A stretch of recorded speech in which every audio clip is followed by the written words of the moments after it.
আসসালামু আলাইকুম ভাবি। ওয়ালাইকুম আসসালাম ভাইয়া, কেমন আছেন আপনি? আসেন আসেন আসেন। এতক্ষণ ভালো ছিলাম না, কিন্তু আপনাকে দেখার পর থেকে মনটা ভালো হয়ে গেল। কি যে বলেন না ভাইয়া। ভাবি মনে হয় বিরিয়ানি রান্না করতেছে। আজকে যে কোনো ভাবে ভাবিকে পাম দিয়ে বিরিয়ানি নিয়ে যেতে হবে। ভাবি এই নেন, আপনার ভাবি আপনার জন্য ইফতারি পাঠিয়েছে। কি দরকার ছিল এসবের?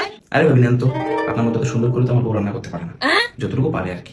কি যে বলেন ভাইয়া, আপনি একটু বেশি বলতেছেন। বুঝছেন ভাবি, আমি একটা জিনিস ভাবি, একটা মানুষ সব দিক থেকে এত পারফেক্ট হয় কিভাবে? আপনি যেমন সুন্দরী, আপনার হাতের রান্না তার থেকেও বেশি সুন্দর। আপনার হাতের রান্না যে একদিন খাবে, তার মুখে 2 দিন স্বাদ লেগে থাকবে। হ্যাঁ ভাইয়া, আমি জানি আমি রান্নাটা খুব সুন্দর করি, কিন্তু আপনার মতো এত সুন্দর করে প্রশংসা অন্য কেউ করে না। জানেন ভাইয়া, আপনার ভাইকে কত সুন্দর সুন্দর রান্না করে খাওয়ায়, কিন্তু কখনো প্রশংসা করে না। আপনার সাথে যতই কথা বলি আমার ততই ভালো লাগে। আচ্ছা ভাইয়া, আপনি একটু দাঁড়ান, আমি প্লেটটা নিয়ে আসতেছি। ভাবি যে পরিমাণ কিপটা আল্লাহ জানে। এতক্ষণ যে পাম দিলাম কাজ হয়েছে কিনা। এই নেন ভাইয়া, বিরিয়ানিটা নিয়ে যান, খেয়ে পরে একদিন বললেন বিরিয়ানিটা কেমন হয়েছে।